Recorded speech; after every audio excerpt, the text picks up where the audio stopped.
This and all talks at the 2019 JavaScript for WordPress Conference are brought to you in part by our sponsors Pantheon, a high-performance hosting platform with agile developer tools. Check them out at pantheon.io. Hi everyone, we're still here at the JavaScript for WordPress Conference. If you're joining us, say hi and tell us the country you're watching us from. Okay, so we're just going to go right into it because we had a little glitch earlier on. I have Tammy here. She's going to be speaking to us about Burnout. Tammy is a curious, honest, and unexpected human. Okay, she's a web developer with Crosscraft. Welcome to my little talk about burnout. This is something I've personally experienced, as well as doing a little bit of research. I'm currently on vacation in another country, so my connection is not exactly the best, so if I drop out, that is why. And I will have my slide deck available later on if you'd like to take a look through it. So let's get started here. Burnout with cats, because it's really hard to lighten up talking about burnout. Oops, is it going to work? There we go. So about me, I'm a web developer. I'm a chronic overachiever and workaholic. I'm a go-getter, and I've been called a miracle worker. And therefore, I am in recovery from burnout. So what is burnout? We hear it talked about a lot lately. It's been a really hot topic, along with mental health issues in the developer community in the past year. So burnout it's kind of when you've reached the end of the rope and there's no hope in sight and you're constantly overwhelmed and drained and you can't keep meeting expectations. It's very different from stress in a lot of ways. Like a lot of people think burnout, oh, you're just stressed, you'll get over it. And that's kind of the big difference between burnout and stress, is stress is something that will end, right? There's an end in sight. Burnout, there is no end in sight. And you're just as like in stress, you're really engaged in things, you're very reactive, you feel your kidneys, or is it your kidneys? Your adrenal glands kick in in an emergency. Yes, please tell me if you can hear me loud and clear. Whereas burnout is kind of the opposite. Burnout is you no longer react to those things. You have reached the end of your ability to react to things, and everything is just kind of numb and blunted. But don't worry, because you are not alone. Stack Overflow did a survey, and they found that almost 30% of respondents said that they deal with a mental health challenge. And UK, Canada, Germany, and India have the highest prevalence of mental health issues in developers. It's not hard to see why, actually. Our jobs are usually competitive, and we're in charge of important things, and if things go wrong, business yells at us. I mean, if you don't work in a great workplace, business yells at you. Just know that you are not alone. There are lots of people self-reporting that they have mental health issues. So what causes burnout? Usually it comes down to misalignment. What you do what aligns with what you value. For example, if you're making websites that are for, lawyers who defend drunk drivers, and you lost somebody dear to you to a drunk driver, that might create this misalignment in your mind that what you're doing, it goes against what you value. And that can create a lot of stress and tension in yourself. A misalignment with what you were doing, is it helping you achieve your goals? So if you have a goal to retire when you're 40 and you're making $5 an hour, maybe you can't retire by the time you're 40. And what you're doing will stop having any value. Another really common misalignment is in what you assume to be your responsibilities. For example, if you're checking your email outside of working hours because you think it's expected that you can reply 24/7 to any emails you get, is that actually true? Very few places require that sort of responsiveness. And if you actually talk to your manager and get clear outlines of what the expectations are, it can really help you change that misalignment and get more in alignment with what the company wants. Now, this is the coding edition of causes of burnout, but prolonged states of intense stress coupled with a perceived lack of control, which is pretty much any project you work on with a team and you go into crunch time. Unclear or demanding job expectations. So this is where it's really important to understand what it is you're building and why. Working in a chaotic, high-pressure environment. So I've been working in digital marketing for the last 7 years, and it seemed like every single day was a chaotic, high-pressure, this project has to get done or this client's going to dump us sort of thing. So eventually the stress of that gets turned into burnout, because it seems like every time you finish one of these emergencies, one of these high-pressure deadlines, one of these, oh my gosh, we have to add this, but we have to do it for under $5,000 because that's all we have left in the budget, there's going to be another one, and another one, and another one. And there's just no end in sight. And that's kind of what starts leading to burnout. When you don't get recognized for your personal sacrifices and hard work, it's easy to start to become cynical and withdrawn and not engage with the work that you're doing.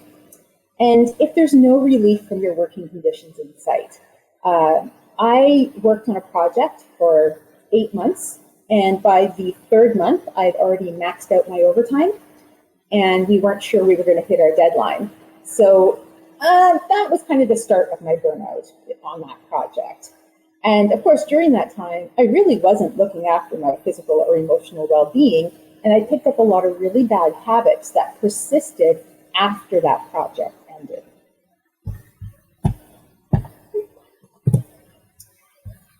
Of course, there's also FOMO.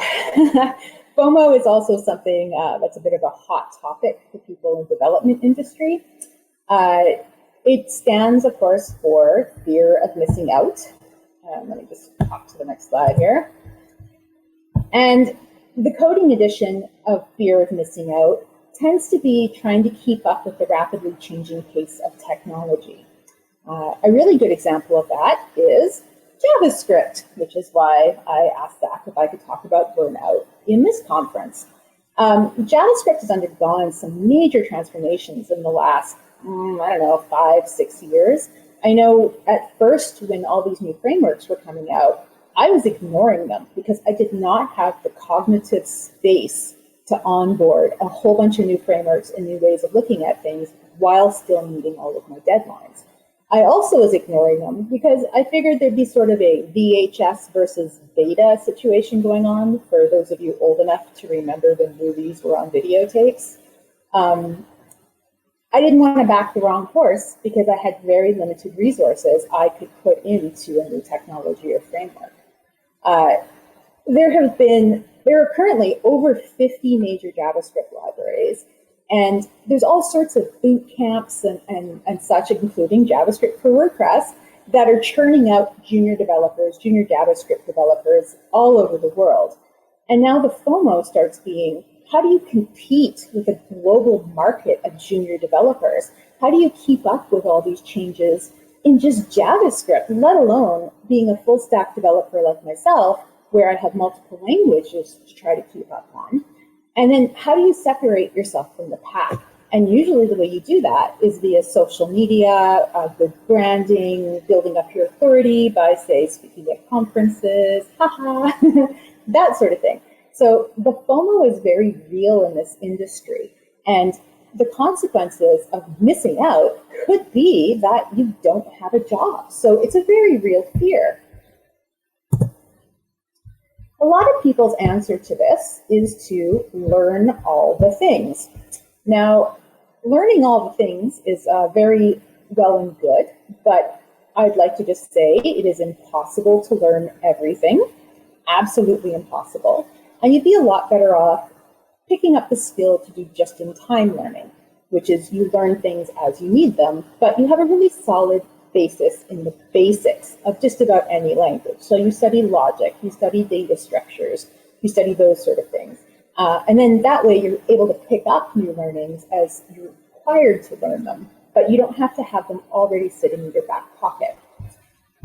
Trying to learn all the things will help lead to burnout because it's impossible. I collect courses, and I currently have about a dozen that I've paid for and have never finished. I've spent thousands of dollars on courses that I have never finished. This is a very real problem. So I told myself I couldn't buy any more courses. And saying I couldn't buy any more courses, well, of course, my anxiety about FOMO went through the roof again. So instead, I started partying and faving and starring and attending and speaking at and bookmarking and volunteering for all the things.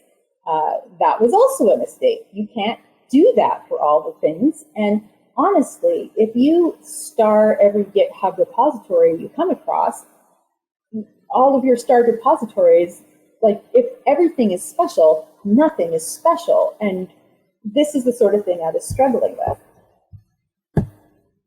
So I found a compromise, which was to learn, volunteer, attend, bookmark, some of the things. So for 2019, my focus became JavaScript.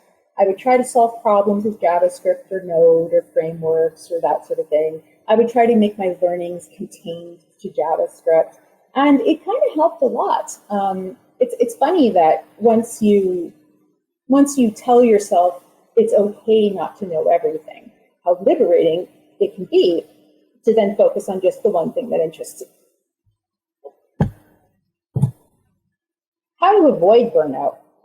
I thought I'd talk about this one first because chances are a lot of you aren't in burnout yet, so I'd like it if you never hit this point.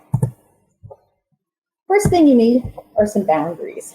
And this is some pretty common sense, but it's like scope creep. You give on one thing, and then you give on the next thing. For example, emails. If you answer one email at 9 o'clock in the evening, perhaps people start thinking, oh, it's perfectly fine to expect an answer at 9 o'clock in the evening. And then if you try to put that boundary back up, people get upset because you used to be available at 9 o'clock every evening. So set your boundaries and make sure you enforce them and don't give ground on your boundaries. And that means you have to actually figure out what your non-negotiable boundaries are. I had no boundaries before burnout, and that was part of the problem. I didn't know when to stop working. I didn't know when to stop answering emails. And I would even be working kind of under the table when I was out with my partner answering emails and trying to do some learnings while we were out at dinner. Like half an hour to eat food is okay. I don't need to be doing things during that time. So get boundaries and enforce them. You also really need to make sure that you communicate with people. Reach out to people you're close to, get to know your coworkers a little bit. If you have friends that drag you down and are cynical, or friends that just, they're not engaging in healthy mental behavior or respecting your boundaries, get new friends. There are friends everywhere just waiting to be made. And just because you knew somebody for 20 years doesn't mean that you still have something in common or that they're still good for you. You should also try not to bottle it all up. Talk to somebody. Many mental health professionals have a sliding scale if you feel you can't afford help. And some places even have free help through their work. There was one place I worked for where they had an online counseling service you could access for free anytime you wanted to. And I never did because I obviously didn't need help. I was on top of things. And it's very important to know that you're not alone in feeling like you're getting a little overwhelmed with your work. You really aren't. Everybody else is not doing 100% better than you. And that's kind of the danger of social media, where people seem like they're constantly learning and on top of things, and you're falling behind. You aren't. They're just better at presenting a front to the world. Yeah, this is very important. You need to look after yourself. You need to have your physical health and your mental health taken care of. And when we talk about mental health, there's a lot of stigma associated with it. But at the end of the day, your brain is just another organ, a very complicated organ, but it is just an organ nonetheless. And it needs to be exercised, and it needs sleep, and it needs nutrition, and it needs professional help sometimes. I used to hire a personal trainer. Even when I was dead ass broke, I would hire a personal trainer because it was the only way I could be guaranteed to get a good workout every week. That was my physical health, and it helped me an awful lot, but it was not enough because I completely neglected my mental health. And if you can't motivate yourself, a personal trainer or a reliable buddy who will hold you accountable are really great ways to go. Disconnect. This is what I have a really hard time with because I'm a Gen Xer and I am still completely enamored and fascinated by computers and internet culture. I am usually on a computer 16 hours a day, which is not really that great. So one of my coping mechanisms is I have started gaming on a Switch instead of my computer, so I can't be tempted to go and look at work emails or do any sort of like research or stuff in my downtime. I've re-engaged with doing art so that I'm offline when I do my art. It's been incredibly useful to me. And even just my phone, I have a very strict rule in my home where phones do not go into the bedroom. I do not look at a phone in the bedroom. It stays in the living room charging overnight. And I have this ridiculous SpongeBob SquarePants alarm clock next to my bed that screams at me every morning to wake me up. And it works like a charm. I also try to stop looking at screens about an hour before bedtime. And that hour before bedtime is all about slowing down, looking after myself, and preparing to go to sleep. Part of what I was just talking about here is you need some hobbies. Reading Reddit is not a hobby, and I put that in there because I had just got dragged to bed by my partner because I got lost in a rabbit hole of subreddits and was up past my bedtime. So, whoops, there went that boundary out the window. Good thing for me, I have an accountability buddy who will drag me off to bed if he sees that I'm engaging in harmful behavior. But the hobbies that you should be trying to cultivate are ones to help your mental and physical health and to take you away from computers, if at all possible. Hopefully you get some sort of social life pursuing them as well. Relaxing. I am the worst person in the world at relaxing. This is probably why I have an ADHD assessment coming up this fall. But they say that yoga, meditation, and walking are really good for you. I do all three. I feel that I'm terrible at it, but I think that's kind of the point too, is you're not going to be great at it right out of the box. There's going to be a learning curve, and it's going to be frustrating sometimes. And you're going to find it really difficult to try to control what thoughts you're thinking and how not to think anything at all. Maybe. I mean, that's my big problem, is I have a hard time not thinking about 17 things at once. But they're really good for you, and you should learn how to relax. And you really do need to get a lot of sleep. I thought, 6 hours of sleep is very reasonable, but maybe it's reasonable when I'm 23 years old, but it's not reasonable when I'm 43 years old.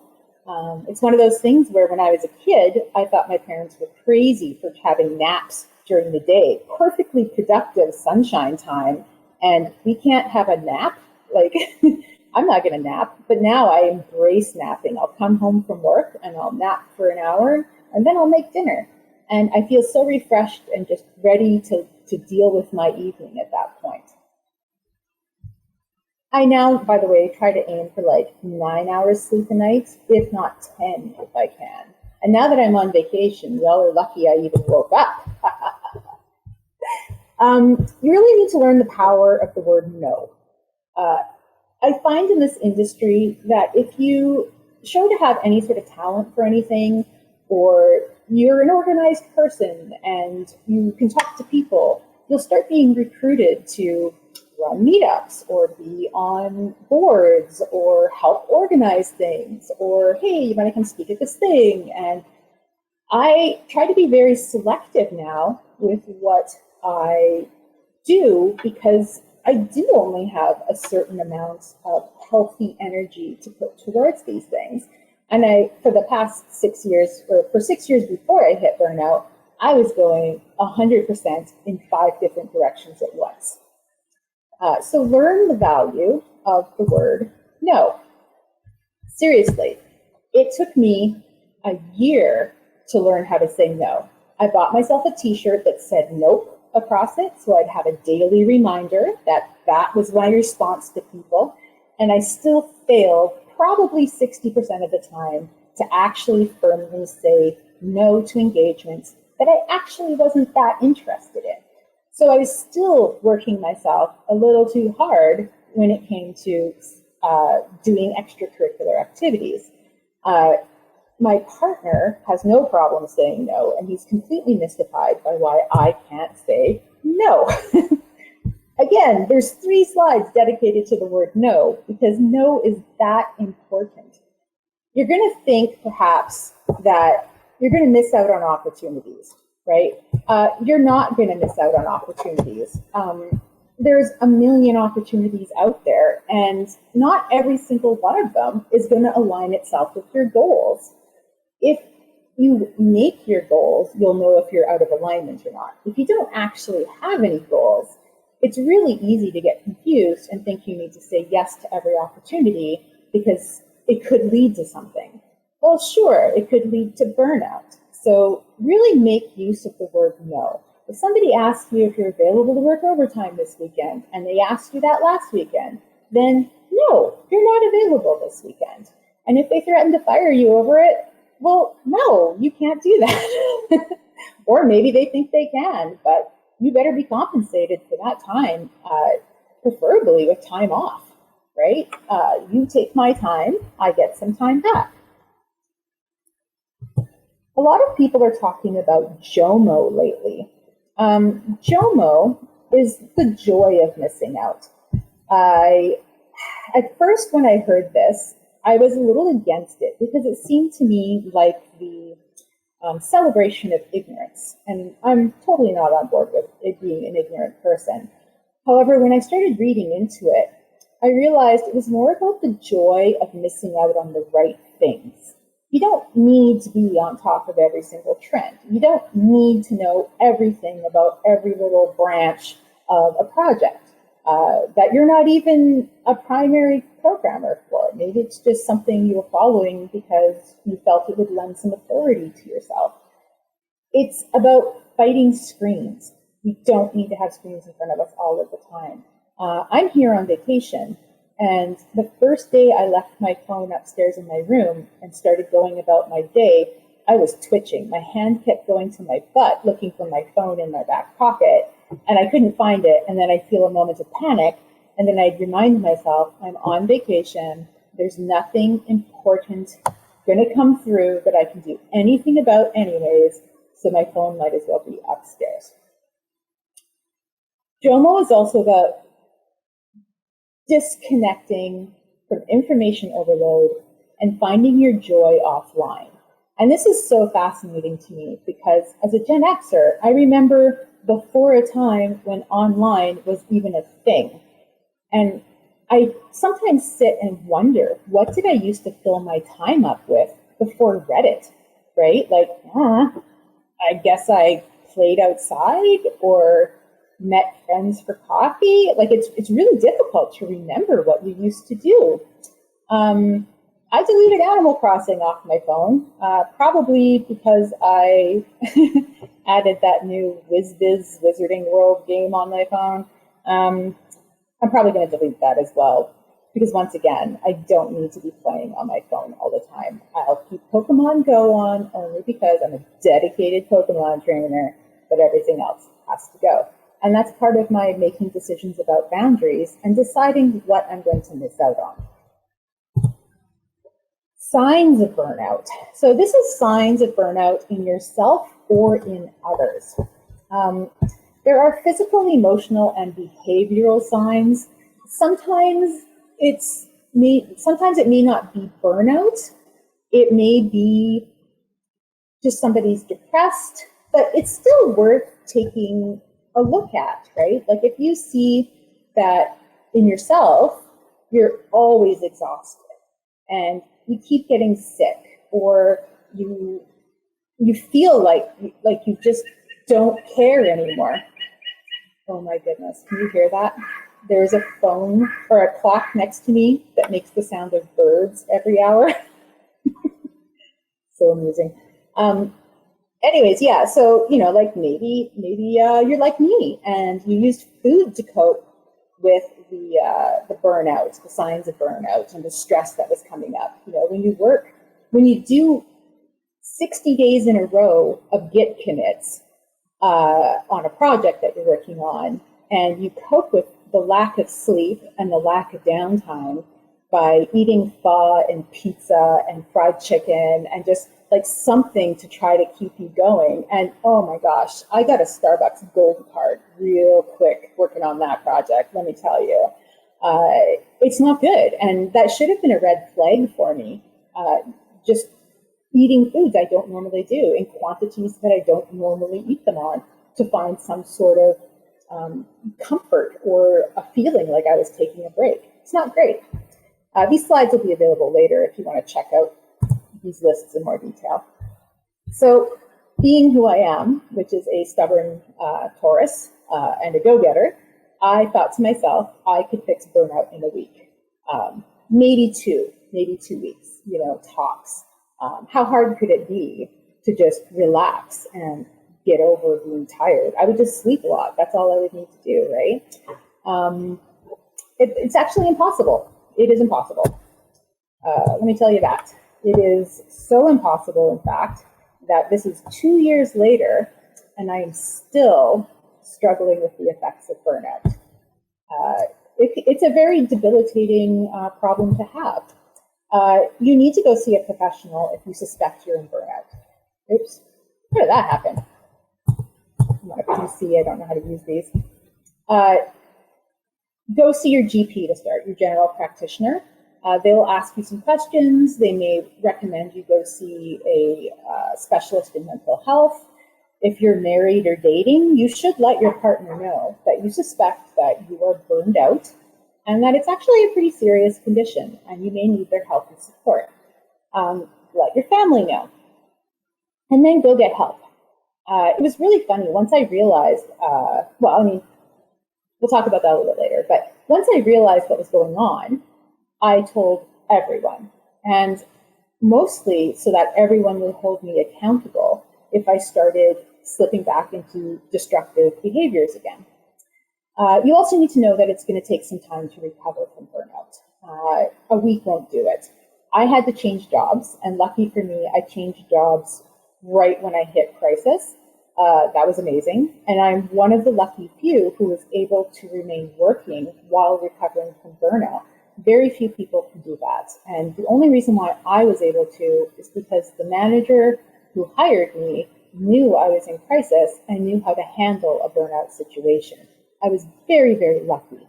I was looking at just taking a year off of work, period, and recovering. And this is why it's really important, by the way, to put aside several months worth of emergency fund, just in case something like this happens. You absolutely will have to change your lifestyle if you want to recover, because your lifestyle is what led to the situation in the first place. There's no like ands, ifs, or buts about it. You need to go slower. You need to take care of yourself. And more than anything else, you need to sleep. This is what we sacrifice first, it seems like, and it's one of the most important things for your mental health. Your brain needs that time to recover. And the more burned out you are, the more sleep you're going to require, because now you're not just maintaining your mental health, you're trying to repair the damage that was done to your mental health. Sorry, I keep having to switch back and forth. I'm on a PC. I don't use these normally. So yes, burnout actually has physical changes to your brain. I'll let you read some of this here, but basically it does physically change your brain. It is possible to reverse those changes, but it's not like you're just saying, oh, I feel burned out. It's like, no, you have physical damage done to your brain from being in a state of constant stress and anxiety that has caused changes that now make it difficult for you to learn and to control your emotions, and your memory is altered. I did the JavaScript for WordPress bootcamp in the first quarter of this year, and it was excellent. I loved it. But my goodness, by the end of those 3 months, I realized just how much damage I had done to myself because I was starting to struggle towards the end. It was more than what my damaged brain could take on. That's great, telling myself I had brain damage, but it's kind of true.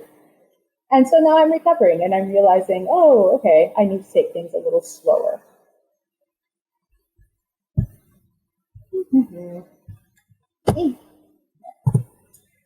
Don't delay. I did not wake up one morning and said, I have burnout.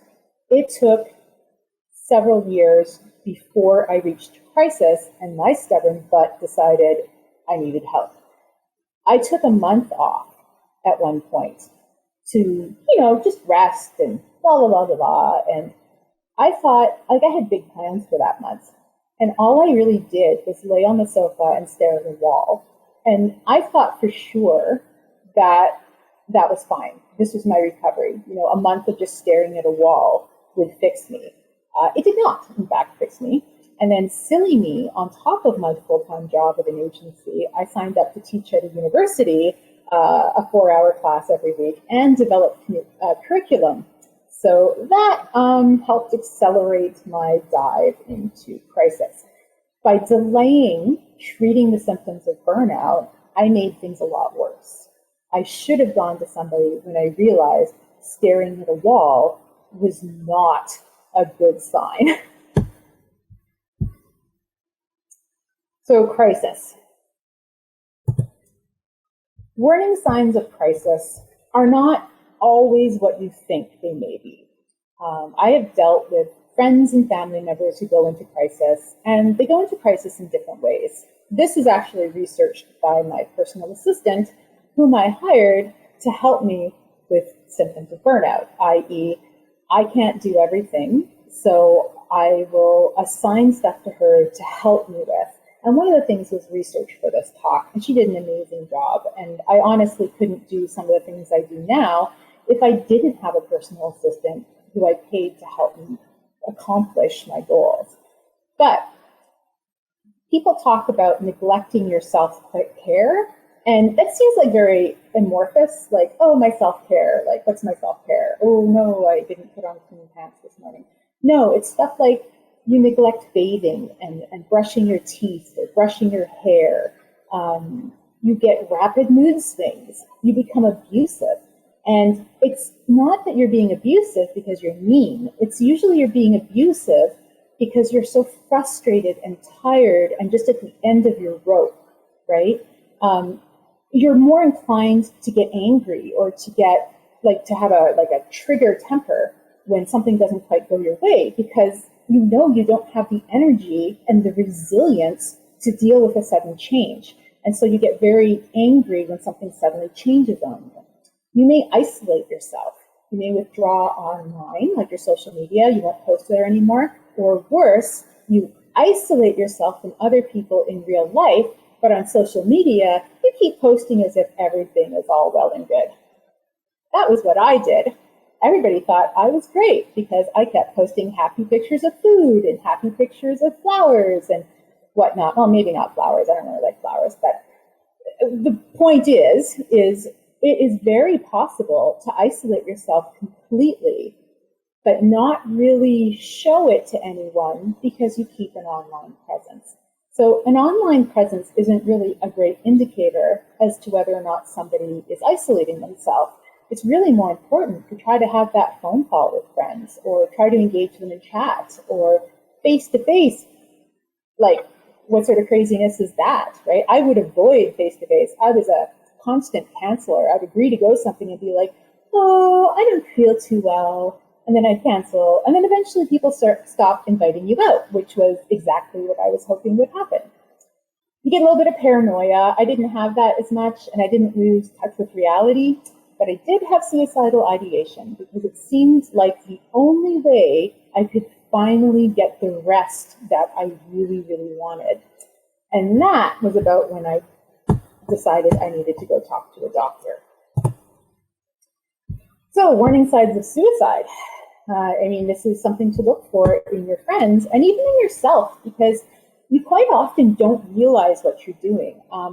I had a bit of an advantage in that I'd already worked with a lot of family members and friends who had gone through suicidal ideation and suicide attempts. So I kind of knew what was going on with me, even if I was a little bit in denial about it. I was pressuring my partner that we needed to make wills because I needed to make sure that he'd be taken care of.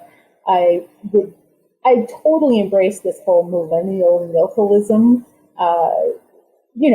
The memes, right? Yeah, I totally embraced that. And everybody's like, haha, she's so funny. She's totally getting us, blah, blah, blah, blah, blah. And I might have been a little serious about it. Yeah, and that was kind of difficult to take. Sorry, Google just activated on my phone because apparently I was in trouble. It's really important to understand what those warning signs are, and it's important to evaluate yourself on a regular basis, especially if you're feeling run down, and ask yourself, whoa, like, is this something more than what I think is actually going on? Because it is insidious and sneaky. The moment you feel like, how would I say it? Like I said, for me, it felt like the only way I could get some rest. You need to contact someone. I called a hotline here or back home where you can talk to a nurse. And I talked to a nurse and I said, hey, so I think I'm having suicidal ideation. What do you recommend I do? And of course, there's like this scrambling on the other side of the phone as she grabs the right script to talk to me about. But it helped an awful lot. And next day, I made an appointment with a GP. I made an appointment with a psychologist. I started getting the ball rolling because I am a go-getter, even when I'm sliding into crisis. And I knew that I needed to get this stuff done. So I got it all done. I talked to my partner. He was completely blindsided because I had even told him that, thinking that I was, okay, maybe just tired, but otherwise okay. I'm such a sliverin. But it's important that you get that help as soon as you start having those ideas. Otherwise, you may be too late. Here are some resources. I really recommend that if you go to an emergency room or someplace where that crisis can be addressed, that you take a buddy. I have been people's buddy many, many times. And being a buddy means you don't let them leave the hospital. I've heard every argument under the sun as to why waiting is it's not worth it, and I'm taking up your time, and I'm so sorry to do this to you. But take a buddy who will prevent you from leaving the hospital and will make sure that you get the care that you need, because you honestly can't trust your own gut when you're in crisis. So, on a lighter note, let's talk about the workplace and burnout. So in Canada, and I can't really speak to other countries, so you're going to have to look up what your legislated laws are. But in Canada, addiction and mental illness are considered disabilities, and you cannot be fired for having a disability. An employer has to accommodate you, but you also have to know what sort of accommodation you need. And this is where the negotiation part starts coming in. You need to have a plan when you approach your employer. You need to figure out how you're going to describe your mental illness or condition. Burnout, by the way, I would say is a mental illness and or condition. You have to decide if you're okay with your employer knowing all the nitty-gritty details, or if you just want to keep it high level.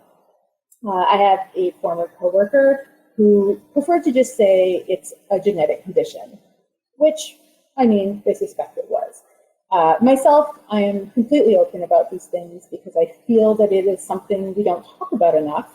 And that's why a lot of people don't have enough knowledge and self-realization to get help when they need it. So I totally spilled all the dirty details to my manager, and then I let him decide how to deal with it.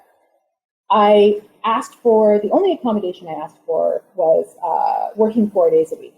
And I worked 4 days a week with my past agency as well. It works really great. It makes me more affordable because my pay is obviously prorated. And it's just one of those small accommodations that makes a huge difference to me, having that extra day a week to relax. But you need to go to your employer with a plan, because if you just leave it up to them, they're not going to know how to accommodate you. And the accommodations that you need are deeply personal. Everybody's different. Everybody burns out differently, and everyone recovers from burnout differently. You have to really learn to listen to what you need. The meeting itself, it should be in person. You shouldn't just get on Slack and message your manager and say, hey, by the way, I'm in crisis and in burnout and I need to go away for 2 months. No, you should try to talk to them in person. You should book that meeting for long enough that you don't feel rushed. Like, this is important that you get across and your manager understands what's going on. Arrange for a private meeting, perhaps one-on-one. Make sure you practice. If you need help, you might need to bring a buddy with you to help you get through what it is you need to ask for. And you need to also accept that your current employer may not accommodate you. And then you'll have to make decisions around, are you going to take a hiatus? Are you going to find a new job? Or are you going to fight them in court? Recovering from burnout. Whoop, wait, what happened? Yes, I am not a doctor. So my recovery advice is mostly based on myself and research that my PA did. You really do need to seek professional help. As I said, everybody burns out differently and everyone recovers differently. I don't know your situation. I'm very privileged to be a dink, double income, no kids. So I had plenty of time to sleep if I want to because I don't have a family to look after. But I don't know what your experiences are. Everybody is different. You'll need to get a professional to help you. So one of the first things you need to do is try to increase your neuroplasticity. Remember how I said your brain gets damaged from burnout? Well, this is trying to get that damage reversed. It reduces your capacity to learn new things, and it affects your memory. So you need to try to learn things that interest you to get that capacity back. And it's really hard to start that again and see it through. And that's the hard part, right? Like I start a million different things, but I lose energy partway through, and then I just can't finish it. That's why I've gone back to art, because I am learning new things, and I'm actually interested enough to try to complete the process. Get a buddy, because when you have a buddy, you're going to try harder so you impress them. You're going to actually do the thing because you don't want to disappoint them, and they help you feel not quite so lonely in your recovery. You need some motivation. Motivation is all about goal setting properly too. So you want to set up rewards that actually matter, and you want to make your goals realistic. You can't say to yourself, Tammy, I want you to recover from burnout in a year. That's not a realistic goal, because it's going to take however long it's going to take. But I can say, Tammy, I want you to try going to the gym 3 times a week. You don't even have to work out. You just need to pack your bag, go to the gym, sit there for 5 minutes, and then you're allowed to leave after 5 minutes. And it's amazing how that first small step can lead to actually starting to work out. But if you say to yourself, Tammy, you have to work out an hour a day, 3 days a week, I mean, the chances of that happening, it's not going to happen. I just know it's not going to happen. I don't have the energy for it. Make sure you Google about what motivates people. I recommend a book called Drive. It's very eye-opening as to what actually motivates people, as opposed to what business used to think motivates people. There's no more carrot stick happening now. We're talking a completely different type of motivation here. You really need to start looking after your brain, and this should be your top priority. This is another thing I struggle with. Boredom is healthy. Daydreaming is healthy. I feel like the moment I start getting bored, I get anxious because I feel like I should be learning something, I should be doing something, I should be creating something. It's okay to be bored. Remember, being bored means you're going to start inventing stuff in your brain to keep yourself entertained, and that's wonderful. You don't want to fill every moment of your day with to-do items. That's just going to stress you out. You need some unstructured time where you can just get bored or hang out or go, you know what? I think I'm going to go for a walk. It's totally fine to have that time. You need to exercise. Isn't that just terrible? Everybody tells you to exercise. Who knew you'd have to exercise for your mental health? But you really do. Walking is free, and walking is excellent exercise. Try to walk 20 minutes at a time, and that 20-minute mark is where you start seeing the benefits from walking. Doing yoga, it's low impact. It's not, it's kind of hard to do, but it's also very relaxing. Like my favorite pose is dead man's pose at the very end there, where you lie down and some pillows and a blanket and just, that's my favorite yoga pose. Check out if your office has free gym memberships. Maybe there's some other fun activity you'd like to do. Maybe you're into roller skating and you want to be a derby girl. Yeah, that's fun. But try to do something that you enjoy so it's not a chore and it doesn't add weight to the responsibilities and stuff that you're already shouldering. I also really recommend hiring a professional to help you get started. I really enjoy strength training, but I hire a professional to help me with strength training because otherwise I get bored of doing the same exercises over and over again. Sleep. Sleep is the number one most important thing, and it's something I still struggle with a little bit because it's hard to break that mindset of I need every hour of the day to be productive. You're not productive when you sleep. So you think, but you are, because you're restoring your mental energy. You're taking care of your brain. Go to bed early. The hours you get before midnight are usually the ones they say that count the most. Nap if you're tired. Sleep in on weekends. Invest in a good pillow and a good mattress, right? You want to be as comfortable as possible. And just rest can also mean during the day, you're going to take half an hour to walk away from your screen, sit on that comfy couch over in reception and read a book. That is also rest. Or you can go for a walk. Exercise and rest. And make sure you seek some professional help again, because you may need medicine to help you through your low points. My psychologist recommended a visit every week for 6 weeks at first. And I thought that was ridiculous. Like, that's way too much. Besides, I'm going to be fine in a week. No, those 6 weeks were really great, actually. They taught me a lot about cognitive behavioral therapy. I learned how to challenge my thoughts and how to get myself out of funks when I start going into a spiral. And I follow up with my doctor every 3 months or so, and we talk about how I feel when I'm on the medicine, if I need to increase dosage or I can reduce dosage.